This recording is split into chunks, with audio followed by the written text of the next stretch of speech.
인생을 살아가면서 한 번도 가보지 않은 길은 항상 낯섭니다. 인생을 뭐 30년, 50년, 60년, 70년을 살았다 할지라도 내가 해보지 않은 것을 새롭게 할 때는 늘 낯설죠.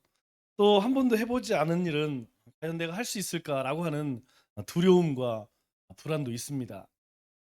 그래서 우리의 신앙생활이 잘 바뀌지 않는 면도 있어요. 사실은 우리의 신앙생활이 매일매일 개혁이 되어야 됩니다. 이노베이션 돼야 되죠. 성경은 그것을 새롭게 하신다, 거듭난다 그렇게 말씀을 합니다. 거듭남은 예수님 믿고 한 번 바뀌는 것이 끝나는 것이 아니고 우리가 예배를 드릴 때마다 하나님의 말씀을 묵상할 때마다 우리가 그 말씀 안에서 새롭게 또 새롭게 그렇게 변화되는 것입니다. 그래서 그리스도의 장성한 분량에 이르기까지 성장하고 성숙되어져야 한다는 것이죠. 그런데 우리가 일상 생활에서도 마찬가지지만 신앙생활에서도 새로운 것을 도전한다는 것은 그렇게 쉽지가 않아요. 대부분 마음속에 어떤 마음이 듭니까? '나는 정말 할 수 있을까? 나는 일을 해낼 수 있을까?' 그런 갈등이 생기죠. 그럼에도 불구하고 우리가 마음만 먹는다면 사실 못할 것도 없습니다. 왜 그러냐면 우리의 신앙생활 가운데에서 하나님과 관계된 것, 그리고 우리가 하나님과 더 가까워지고 하나님과 동행하는 그런 삶을 살려고 우리의 마음 가운데 품으면 주님께서는 아신다는 것이죠. 그래서 내 힘으로 그것을 이루는 것이 아니고 하나님께서 우리 안에서 도우신다는 것이죠. 성령 하나님께서 그 일을 해낼 수 있도록 우리에게 힘을 주신다는 겁니다. 예수님께서 살아 계실 때도 마찬가지예요. 제자들이 예수님을 믿고 따른다는 것, 당시로서는 혁명적인 굉장히 충격적인 일이죠. 왜냐하면 이스라엘 백성들은 수천 년 동안 오랜 시간 동안 율법이라고 하는 그 테두리 안에 살았는데 예수님께서 오셔서 그 율법이 너희 가운데에 너무 헛된 것이다. 너희가 율법의 가치를 모른다. 그렇게 이야기를 하시니까 뭐 그 혼란은 이루 말할 수 없는 것이죠. 여러분 만일 지금 우리에게 누군가 와서 예수님 믿어서 구원받는 것이 아니고 예수님 믿고 그리고 선행도 많이 해야 되고 또 면죄부도 사야 되고 뭐 이런 거 얘기한다고 하면 여러분 우리가 뭐 헷갈리지 않겠어요? 혼란이 찾아오죠. 그런데 당시 유대인들에게 있어서는 예수님이 전하신 복음은 상상할 수 없는 거예요. 하나님의 나라는 믿음으로 얻는 것이다. 믿음으로 가는 것이다. 예수님께서 오셔서 말씀하신 것 그것을 믿지 않으면 그리고 예수님이 십자가에 죽으실 것 그리고 그 부활하신 것 너희가 그것을 믿지 않으면 구원받지 못한다는 것 상상할 수가 없는 일이죠. 그런 제자들에게 예수님께서 무슨 말씀하십니까? 마가복음 16장에 보면 이런 말씀을 하시죠. 마가복음 16장 17절 말씀을 보면 믿는 자에게는 이런 표적이 따르리니라고 이야기해요. 예수님을 믿는 자들에게는 즉 주님이 나의 구원자이십니다. 그리고 주님이 나의 하나님이십니다. 라고 너희가 분명한 신앙 고백과 주님을 너희가 믿는다면 이런 일이 있다는 거예요. 귀신을 내쫓고 새 방언을 말하고 뱀을 집어 올리며 독을 마실지라도 또 병자에게 손을 얹는즉 나으리라. 여러분 이 일은 사람이 할 수 없는 일이죠. 사람이 할 수 없는 일을 하는 것을 우리는 기적이라고 이야기합니다. 사시약에서 믿는 자에게는 어떤 표적이 일어나는데 그 표적이 무엇이냐? 사람이 할 수 없는 일, 그 일들이 나타난다는 것이죠. 즉 우리 주 안에 살면 우리 안에서 이런 일이 일어날 것이다. 그렇게 주님께서 약속해 주신 것입니다. 그리고 실제로 우리의 삶 속에서 이루어지고 있는 일들이에요. 우리가 죄와 허물로 파하고 또 죄로 인하여서 우리가 주님을 근심케 한 것, 그것을 정말 뉘우치고 자기 부인을 하는 마음으로 살아가는 것을 상한 심령으로 이야기합니다. 여러분 그 상한 심령에 대해서 예수님이 뭐라고 말씀하세요? 시편에 이렇게 이야기합니다. 시편 51편 17절 말씀을 보면 하나님께서 구하시는 제사는 상한 심령이라 이렇게 이야기하죠. 여기서 이야기하는 상한 심령은 다른 게 아니에요. 야, 정말 내가 이런 존재구나. 내가 이렇게 악한 존재구나. 그리고 그럼에도 불구하고 내가 또 하루를 그렇게 죄를 먹고 마시며 살았구나.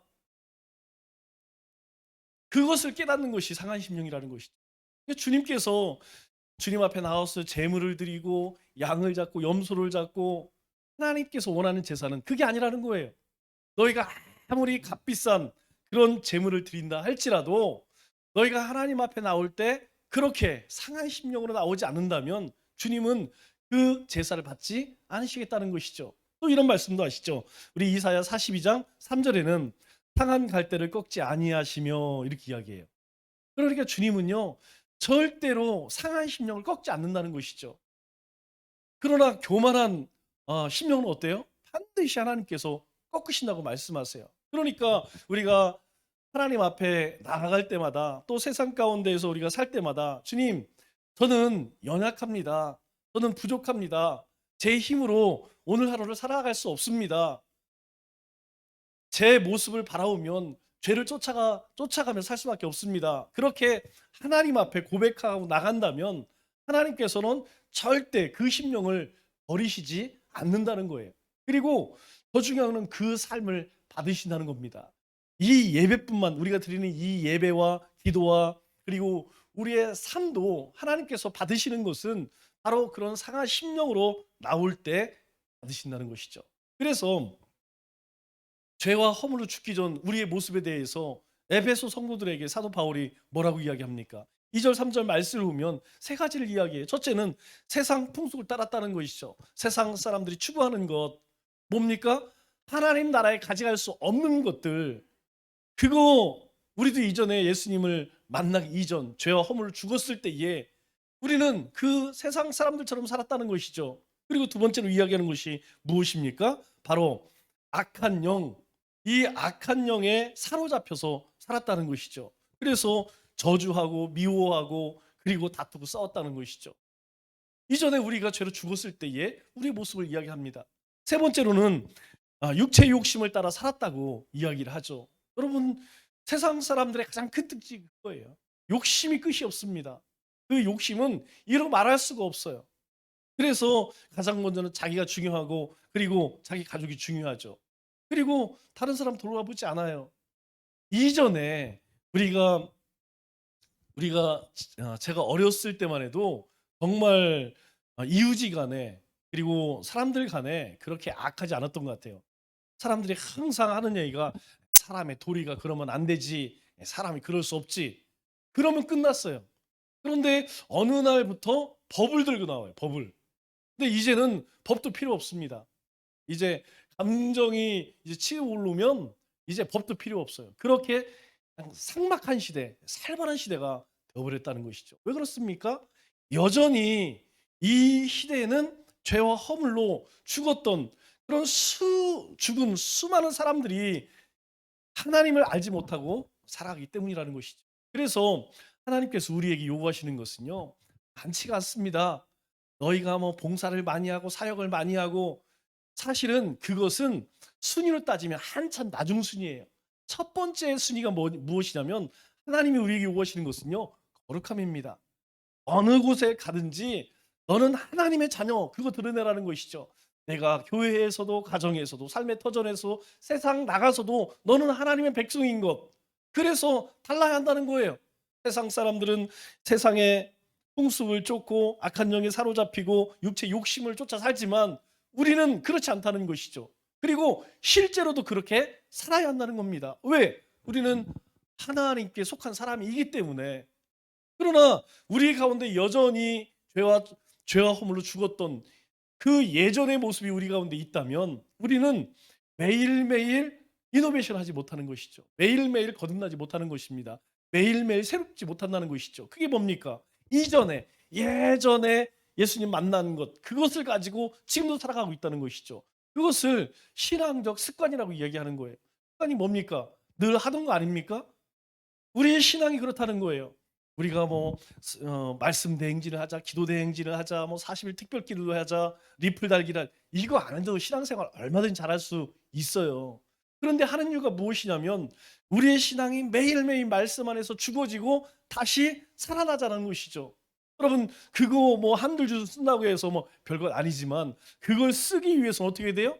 말씀을 읽고 깊이 묵상을 해야 되죠. 그리고 그것이 내 삶 가운데에 다가오는 것, 하나님이 내 마음을 만져주시는 것, 그것을 함께 나눌 때에, 그것을 행할 때에 우리의 삶이 조금씩 조금씩 바뀌어지는 거예요.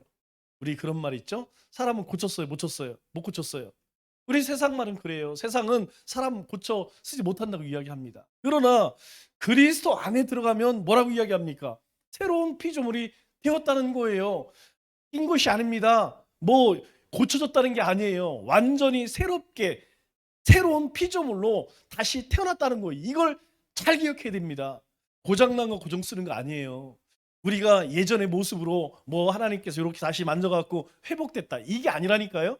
완전히 새로운 존재로 하나님이 만드셨다는 거예요. 우리는 그런 존재입니다. 그럼에도 불구하고 여전히 죄와 허물로 죽었던 옛 모습 가운데 산다고 하면 그것보다 어리석은 인생이 어디 있겠습니까? 그래서 우리가 그러한 죄와 허물로 죽었던 그러한 삶을 살았던 우리에게 하나님께서 가장 먼저 행하신 일이 뭐예요? 하나님이 가장 먼저 행하신 일이 무엇이냐면 은혜를 베푸셨다는 거예요. 은혜 베풀었다는 것은 우리 가운데 찾아오셨다는 것입니다. 하나님께서 창세 전에 우리를 택하시고 우리가 이 땅 가운데 태어나기를 기다리셨다가 때가 되어서 우리 가운데 찾아오셔서 우리로 하여금 예수님을 영접하게 하셨다는 것이죠.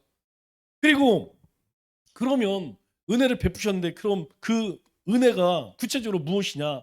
오늘 4절 5절 말씀을 보니까 이렇게 말씀을 하죠. 긍휼이 풍성하신 하나님이, 이 얘기는 무엇이냐면 우리가 행했던 그 악한 죄와 허물의 모습을 보지 않는다는 거예요.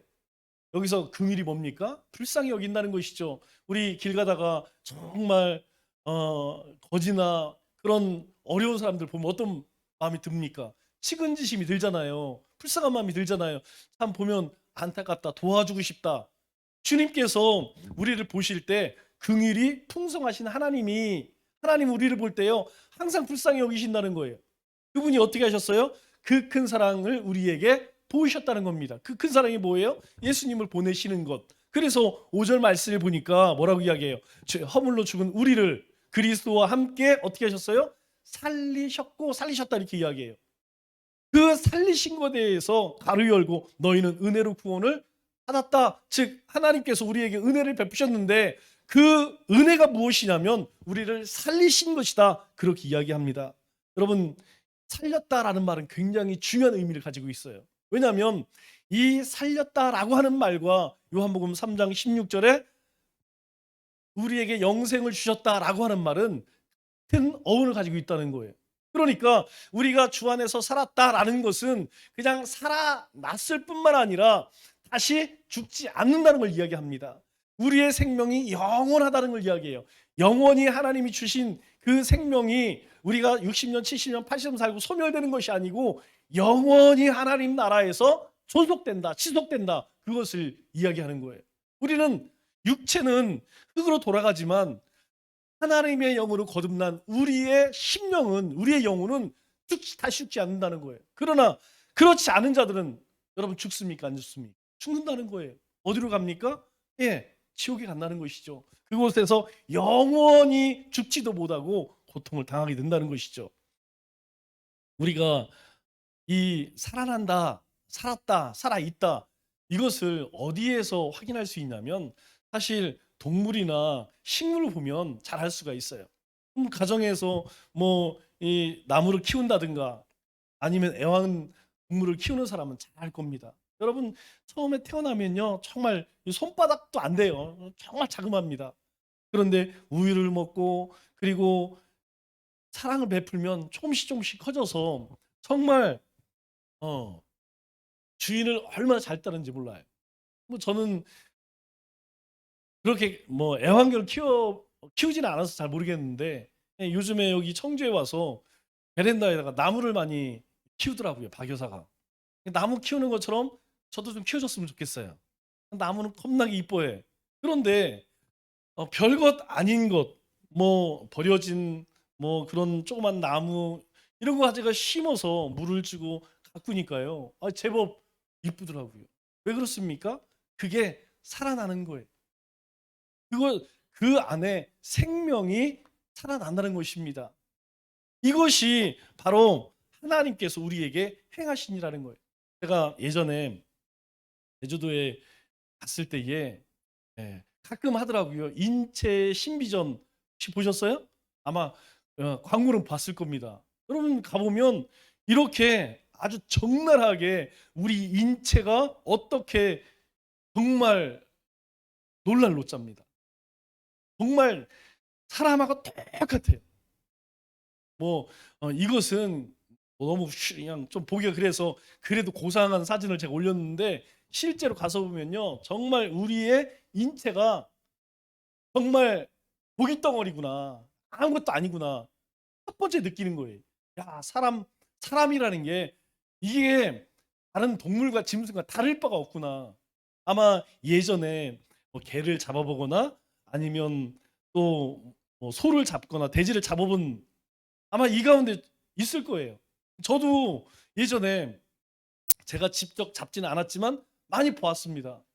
여러분 짐승 잡으면 껍데기 벗겨요. 토끼 잡으면 껍데기 벗깁니다. 여러분 뱀 잡아서 뱀 거먹으면 제일 먼저 껍데기를 벗겨요. 그 껍질 벗긴 거하고 사람하고 다를 게 없더라고요. 두 번째가 무엇이냐면 제가 놀란 게 뭐냐면 인간은 정말 대단하구나.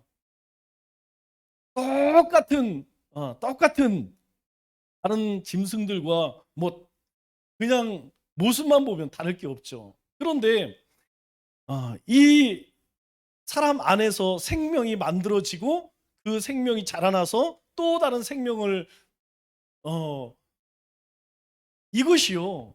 너무너무 신기한 거예요. 정말 경이롭다 이렇게 표현할 수밖에 없죠.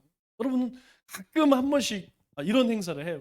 그러면 한번 가서 꼭 보시기 바랍니다. 정말 사람 몸이라고 하는 것이 생명이라는 것이 정말 얼마나 놀랍고 신기한 것인지 새롭게 발견할 수 있어요. 그런데 하나님께서 우리에게 살리셨다라고 말씀하실 때 그 의미가 바로 그것입니다. 우리의 구원이 하나님께서 우리를 구원한 것이 마치 이와 같다라고 말씀하는 것이죠. 우리가 예수 그리스도를 처음 믿는 순간, 예수님을 우리가 처음 믿는 순간에 우리가 어떤 변화가 일어난 것을 여러분 느끼십니까? 대부분 사람들은요 변화를 느끼지 못해요. 그때에 뜨겁게 뭐 찬양을 하거나 기도를 하거나 뭐 말씀을 듣거나 지나고 나면 사실 잘 기억이 안 납니다. 지금 특별하게 뭐 빛을 봤다, 뭘 들렀다 이런 사람들이 가끔 있어요. 그런데 그런 경우는 지극히 드뭅니다. 어느 순간에 내가 예수님을 믿었는지도 모르게 내 안에 복음이 왔다니까요. 저도 아무리 생각을 해봐도 도대체 내가 언제 구원을 받았지? 언제 예수님을 믿게 되었지? 잘 모르겠어요. 왜냐하면 저는 어려서 성당을 다녔거든요. 그런데 그때에 내가 예수님을 믿습니다. 뭐 그렇게 고백한 건 없는 것 같아요. 또 그 후에 어쩌다가 교회를 가다가 이제 교회를 다니게 됐는데 그때도 마찬가지예요. 가서 맨날 꾸벅꾸벅 졸고 뭐 가서 친구들하고 놀 생각만 했지 내가 뭐 말씀을 듣고 예수님이 누군지 그런 거 생각해 본 적이 없어요. 그런데 어느 순간부터 하나님 말씀이 믿어지고 그리고 예수님을 통하여 내가 구원받았다는 것이 믿겨지기 시작하더라고요. 어느 교단에서는 그렇대요. 방언 받은 날짜를 알아야 된다. 구원 받은 날짜를 알아야 된다. 여러분 그거 다 문제가 있죠. 그걸 뭐라고 얘기해? 다 이단 사입이라고 이야기합니다. 언제 우리 가운데 얘 왔는지 사실 느낌이나 이상 현상을 발견하기 어렵죠. 예수님께서 그런데 요한복음 3장에 니고데모와 이야기를 나누실 때 그런 이야기예요. 야, 사람이 거듭나야 한다. 그러니까 이 니고데모가 아니 도대체 거듭남이 뭡니까? 엄마 뱃속으로 다시 들어가야 됩니까? 그러니까 예수님께서 아니다. 물과 성령으로 거듭나야만 하나님의 나라 갈 수 있다. 그런데 니고데모는 도통 이 말이 무슨 말인지 알지를 못하는 거예요. 그때 예수님께서 뭐라고 말씀하세요? 니고데모야, 너 혹시 바람을 볼 수 있니? 아니, 바람 볼 수 있는 사람이 어디 있어요, 예수님? 그럼 바람이 없냐? 아니죠. 바람은 있죠. 그런데 네가 바람을 볼 수 있냐? 없죠. 그런데 바람이 있다는 것을 어찌 아느냐? 어떻게 합니까? 우리 피부 가운데 바람이 부는 것을 느낌으로 알 수 있어요. 저 나뭇가지가 흔들리는 걸 통해서 바람이 있다는 것을 알게 된다는 것이죠. 그런데 예수님께서 그때 뭐라고 말씀하세요? 그래, 거듭남이 그와 같은 것이야. 중생이라고 하는 것, 우리가 새롭게 태어났다고 하는 것이 바로 그런 것이다. 이 말의 의미가 뭡니까? 우리가 구원받았어요. 거듭났어요. 새롭게 되었습니다. 그런데 우리 가운데에 어떤 눈에 보여지는 변화가 있느냐? 사실 없다니까요. 잘 몰라요. 언제 우리 가운데 복음이 왔는지 잘 몰라요. 그런데 우리 안에 아무런 변화가 없느냐? 아니라는 것이죠. 놀라운 변화가 생겼다는 것입니다. 어떤 변화예요? 삶의 존재 이유를 안다는 것이죠. 이전에는 먹기 위해서 살았어요. 그런데 이제는 나를 만드신 분이 누구고 내가 왜 사는지 어디로 가는지 그것을 분명하게 알게 됐다는 것이죠. 다시 이야기해서 죽었던 죽음 이후에 세상이 어디 있냐? 그냥 살아서 먹고 놀고 이것이 전부지 라고 했던 죽었던 우리 영혼 가운데에 하나님께서 생명의 씨를 주어서 우리로 하여금 영적으로 새롭게 태어나게 하셨다는 것이죠. 그래서 우리로 하여금 하나님의 존재를 알고 하나님의 나라를 소망케 하셨다는 거예요. 그것이 바로 우리 가운데 하나님께서 은혜를 베푸신 증거다라는 거예요. 여러분, 세상 사람들에게 아무리 이야기해 보세요. 하나님은 살아계십니다. 예수님이 우리를 죽으셨습니다. 그리고 우리는 죽어서 나중에 천국과 지옥에 갑니다. 그러면 다 하나같이 비웃으며 이야기해요. 죽어봐야 알지. 천국도 지금 10,000원이래. 나는 천국이 아니라 지옥 갈 거야. 그냥 아무렇지도 않게 그런 이야기예요. 왜 그렇습니까? 하나님의 은혜를 경험하지 못했기 때문에. 그러나 우리는 그 은혜를 경험했기 때문에 어떻게 해요? 우리의 영이 살아났다는 거예요. 우리를 살리셨다는 겁니다. 그래서 우리는 하나님이 누구신지, 예수님이 이 땅에 왜 오셨는지, 그리고 우리가 죽은 이후에 우리는 어떠한 삶을 살게 될 것인지 분명하게 알게 된다는 것이죠. 여러분, 만일 상상을 한번 해보세요. 몇 년 전에 죽었던 우리 부모님 또는 할머니, 할아버지가 할아버지의 무덤을 파서 그 관을 교회에 가지고 왔어요. 그리고 우리 남청주교회 성도들이 우리 누구누구를 하나님 살려주세요 하고 막 열심히 기도를 했습니다. 그런데 정말 놀랍게 몇 년 전에 죽었던 그 완전 다 썩어져 있는 그 관 속에 있는 어르신이 다시 살아났다고 한번 생각해 보세요. 완전히 무덤에서 죽어서 다 썩어진 그 어르신이 다시 살아났어. 여러분, 어떤 일이 일어날까요? 아마 모르긴 몰라도 그날 그 주부터는 이 자리에 앉을 자리가 없을 거예요. 왜 그렇습니까? 그 소문이 퍼지는 곳마다 죽지 않기 위해서 아마 모든 사람들이 매일 1시간 단위로 매일매일 예배 드린다고 해도 이 자리에 차고 넘칠 거예요. 막 대부흥이 일어나겠죠. 왜 그렇습니까? 사람들이 제일 두려워하는 게 뭐예요? 죽음 아니겠습니까? 영원히 살고 싶은 욕망, 그거보다 큰 것이 어디 있겠어요? 두 번째로 어떤 일이 일어나겠습니까? 9시 뉴스에 나오겠죠. 몇 년 전에 죽었던 누가 어느 교회에서 집회 가운데에 기도 가운데 살아났다. 막 난리가 나겠죠. 그리고 우리 개인적으로 어떻습니까? 자신감이 생기죠. 야, 우리가 하나님의 말씀을 믿고 그냥 다 죽어 썩어진 저분을 위해서 기도했더니 살아났구나. 아마 실제로 이런 일이 일어났다면 여러분, 이 청주에 우리나라뿐만 아니라 전 세계에 정말 모든 매체들이 와서 모든 사람들이 주목할 거예요. 막 난리가 나겠죠. 그런데 성경은요, 이런 일이 우리 삶 가운데 실제로 일어났다라고 이야기해요. 마치 몇 년 전에 죽었던 완전히 썩었던 시체가 다시 살아난 것처럼 바로 우리가 그렇게 다시 살아났다, 그렇게 선포하고 있는 것입니다. 죄와 허물로 완전히 죽었던 우리를 예수님께서 마치 시체를 다시 살리신 것처럼 그렇게 살리셨다라고 말씀하고 있는 것이죠. 그래서 두 번째로 우리에게 하나님이 행하신 일이 뭐라고 이야기합니까? 6절 말씀을 보니까 이렇게 이야기하죠. 또 함께 일으키사, 이렇게 이야기하죠. 여러분, 여기서 살리셨다와 일으키셨다라는 것은 전혀 비슷한 말 같지만 전혀 다른 의미예요. 우리 사도행전 13장 14절 말씀을 보면 예수님께서 죽으시고 다시 살아나신 것을 성경은 어떻게 표현하냐면, 또 하나님께서 죽은 자 가운데에서 그를 일으키사, 이렇게 표현해요. 예수님이 다시 부활하신 것을 살아나셨다라고 이야기하지 않고 다시 일어나셨다라고 이야기합니다. 이 말은 예수님이 죽었다가 다시 살아나셔서 원래 육체 상태로 돌아갔다, 이 얘기하는 게 아니에요.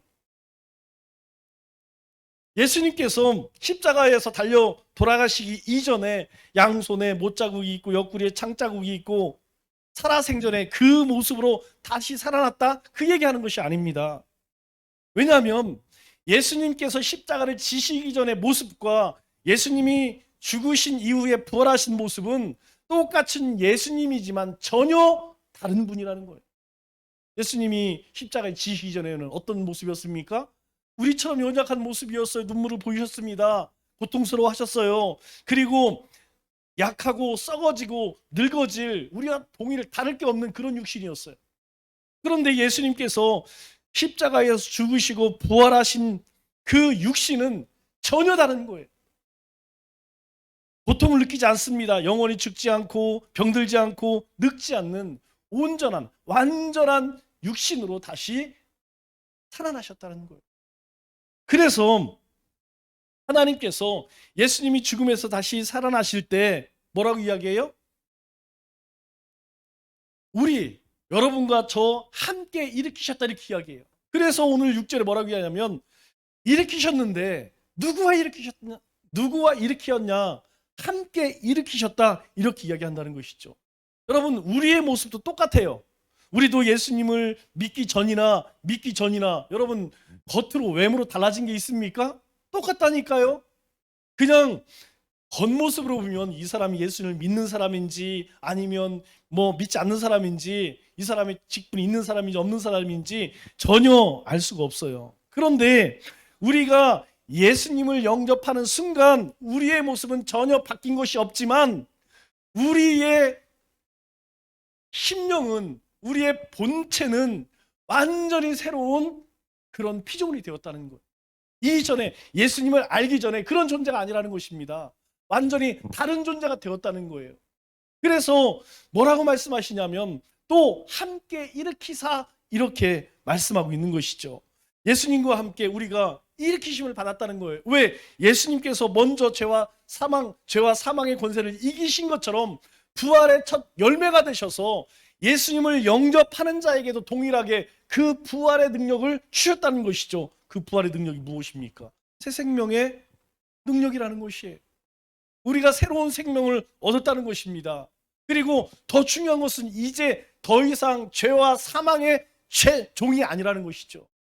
여러분, 우리는 이 죄가 무서워서, 죽음이 무서워서 살아가는 존재가 아니라는 거예요. 이미 하나님께서 우리에게 영원한 생명과 하나님의 나라를 주셨기 때문에 이제는 죄를 두려워하고 그리고 죽음을 두려워하며 살아가는 것이 아니고 하나님의 나라, 그 나라를 소망하며 살아간다는 것이죠. 그래서 그리스도인들은 죽음이 그다지 큰 의미가 없습니다. 살아도 주님의 것이고 죽어도 주님의 것이라는 거예요. 왜 그렇습니까? 살아있을 때는 주님의 영광을 위해 살아가는 거예요. 그리고 죽은 후에는 그 영광의 나라에 가는 것입니다. 그렇기 때문에 사나 죽으나 우리는 주님의 영광을 위해 살아간다는 것이죠. 이 땅에 있느냐 아니면 주님의 나라냐, 이 차이지. 그리스도인에게 있어서는 그것이 아무 의미 없다는 것이에요. 왜 그렇습니까? 주님과 함께 우리를 일으키셨기 때문에 똑같은 존재처럼 느껴지지만 실제로는 그렇지 않다는 것이죠. 여러분, 그것을 어디서 확인할 수 있어요? 여러분, 사실 그런 부활의 능력을 가진 사람은 멀리 찾을 필요 없습니다. 우리 주변 가운데서도 얼마든지 그런 부활의 능력을 가진 사람들을 볼 수 있다는 것이죠. 사실 또 우리의 삶도 마찬가지고요. 여러분, 우리는 환경과 역경 그 역경 가운데에서 고통받으며 삽니까? 아니면 환경과 여건을 이기는 사람들입니까? 여러분, 우리의 삶이 얼마나 고단해요. 얼마나 힘겹습니까? 그럼에도 불구하고 우리는 늘 주님을 찬송하고 예배하고 말씀을 쫓아 오늘까지 왔다니까요. 이게 부활의 능력이라는 거예요. 세상 사람들 보세요. 고단하고 힘들면 어디 갑니까? 어디 가긴 어디 가요. 이거 한잔 하러 가지. 친구 만나러 가고 악한 죄 짓는 데 간다니까요. 그런데 하나님께서 우리에게 부활의 능력을 주셔서 그렇게 세상 사람들이 살아가는 방식을 쫓지 아니하고 주님 앞에 나와서 찬송하고 기도하고 말씀을 통하여 새 힘을 얻게 하셨다는 거예요. 여러분, 우리가 살면서 원수 없습니까? 미워할 사람 없어요? 있어요. 정말 그냥 다시 안 봤으면 좋겠다 이런 사람이 있어요. 그런데 하나님께서 우리에게 그러한 사람들 어떻게 해요? 용서하게 해요. 용서할 뿐만 아니라 그들에게 먼저 손을 내밀게 하신다니까요. 그것이 우리 안에 부활의 능력이 있다는 것이에요. 세상 사람들 안 그렇습니다. 세상 사람들은 한번 원수 맺고 한번 반드시 그거 복수한다고 그러죠? 세상 사람들은 그렇게 살아가요. 그런데 우리는요, 하나님이 주신 은혜가 있기 때문에 우리는 어떻게 해요? 용서한다니까요. 받아줍니다. 그리고 환난과 고난이 찾아올 때 어떻습니까? 넘어지고 자빠지지만 우리는 하나님이 주신 그 부활의 능력을 가지고 다시 힘을 얻는 거예요. 안 그렇다고 하면 누가 이 자리에 있겠습니까? 우리 안에 하나님께서 주신 그 부활의 생명력이 있기 때문에, 부활의 능력이 있기 때문에 우리는 환경과 여건을 이기고 용서하고 고난과 모든 환난을 감내할 수 있는 것이죠. 하나님께서 하신 일이 그뿐만이 아니라는 것이죠. 우리 6절 하반절의 말씀을 보니까 뭐라고 이야기합니까? 그리스도 예수 안에서 함께 하늘에 앉히시니. 하늘에 앉히신다는 이야기는 무엇입니까? 하늘에 앉을 수 있는 자가 누구예요? 여러분, 죄 있는 자가 이 자리에 앉을 수 있는, 하나님 나라에 들어갈 수 있나요? 없죠. 예수님께서 하늘 보좌에 앉으셨다는 것은 다시 그 영화로운 존재가 되셨다는 겁니다. 그런데 앞에서 뭐라고 이야기해요? 또 함께 일으키사 우리를 새로운 피조로 만드셨을 뿐만 아니라 함께 우리를 영화롭게 하셨다, 이렇게 말씀하고 있어요. 그냥 예수님만 살아나시고 예수님만 영화롭게 된 게 아니고 그 예수님이 우리 가운데 찾아오셨기 때문에 우리도 살아났을 뿐만 아니라 우리의 존재도 영화로운 존재가 됐다는 거예요. 영화로운 존재가 됐다는 것은 모든 우리의 대적자들, 악한 마귀 사탄의 우리 원수들을 그 발 아래 다 굴복시켰다는 것을 포함하는 것이죠. 여러분, 누가 하나님을 대적하겠습니까? 여러분, 악한 마귀 사탄이 아무리 대적을 한다고 해서 그들이 하나님을 이길 수 있을까요? 예수님을 십자가에서 죽게 하셨을 때 마치 이 악한 마귀 사탄은 자신들이 승리한 줄 알았죠. 그런데 웬걸? 예수님이 부활하셨어요. 여러분, 죄와 사망, 죄가 왜 무섭습니까? 죄가 우리를 죽게 만들기 때문이잖아요. 그런데 예수님께서 살아나서 어떻게 됐어요? 영화로운 존재가 되셨다는 것이죠. 그 얘기는 우리를 다시 살리셨을 뿐만 아니라 우리를 영화롭게 하셨는데, 영화롭게 된 자들은 그 악한 모든 권세를 이길 힘을 주셨다는 거예요. 우리는요, 주님이 함께 하시고 주님의 말씀이, 주님의 영이 함께 하시기 때문에 이 세상을 살아가는 동안 얼마든지 이 죄를 이길 수 있다는 거예요. 왜 그렇습니까? 우리 누가복음 10장 9절 말씀에 이 주님이 하신 말씀이에요. 내가 너희에게 뱀과 정갈을 밟으며 원수의 모든 능력을 제어할 권능을 주었으니 너희를 결코 해칠 자가 없으리라. 누구에게 하신 말씀이에요? 제자들을 세상에 보내실 때 주님께서 제자들에게 치리하신 말씀입니다. 주님이 영화로운 존재가 되신 것처럼 우리를 하나님의 영화로운 존귀한 존재가 되게 하셔서 우리로 하여금 어떻게 하셨다고요? 뱀과 전갈을 밟으며 모든 원수의 모든 능력을 제어할 권능을 우리에게 주셨다는 거예요. 여러분, 여기서 얘기하는 뱀 무엇을 상징합니까? 뱀은 악한 영의 교활함을 이야기하는 것이죠. 아담과 하와를 꿰일 때에 어떻게 꿰입니까? 교활함으로 꿰잖아요. 우리가 이 땅 가운데 살아갈 때에 이 사탄은요, 악한 영은 끊임없이 우리를 넘어지게 만든다는 것이죠. 그런데 뭐라고 이야기합니까? 뱀을 밟으며, 정갈은 무엇을 이야기하냐면 그리스도인들이 그리스도인들을 넘어지도록 속이고, 그리고 속이는 거짓과 실을 이야기합니다. 여러분, 정갈은 뭘로 공격해요? 꼬리에 독침이 있죠. 앞에서 공격하는 것 같지만 사실은 뒤에서 공격한다는 것이죠. 그러니까 뱀은 앞에서 공격을 하고 보이지 않는 뒤에서 공격하는 정갈, 하나님의 백성들을 넘어뜨리고 무너뜨리려고 하는 모든 악한 세력을 어떻게 해요? 밟으며 승리케 하신다는 것이죠. 누가 그렇게 했습니까? 주님이 그렇게 하셨다는 거예요. 주님께서 사탄 예수님을 죽여서 끝났다라고 승리한 것처럼 보였지만 아니라는 것이죠. 오늘 우리에게도 그 권능을 주셨다는 거예요. 그리고 마지막 7절에 우리를 일으키셨을 뿐만 아니라 하늘에 앉히신 목적에 대해 이야기를 해요. 우리 7절 말씀을 보면 세 가지를 이야기합니다. 첫째 이야기하는 것이 무엇이냐면 하나님께서 우리를 그리스도 예수와 함께 살리시고 일으키셔서 하늘 보좌 영원한 존재가 되게 하신 이유에 대해 이야기합니다. 그것이 무엇이냐면 첫째 이렇게 이야기하죠. 이는 그리스도 예수 안에서 우리에게 자비하심으로써, 여기 자비라고 하는 것은 영어 성경 찾아보면 러브라고 나옵니다. 사랑이라는 것이죠. 예수님 안에서 우리에게 뭘 베푸셨느냐? 사랑을 베푸셨다는 거예요. 그런데 그 사랑을 어떻게, 그 은혜의 지극히 풍성함을, 하나님께서 우리에게 베푸신 구원의 은혜를 그냥 요만큼만 한 것이 아니고 하나님의 백성에게 차고 넘치도록 풍성하게 부어주셨대요. 그런데 왜 부어주셨느냐? 오는 여러 세대에 나타나려 하심이라.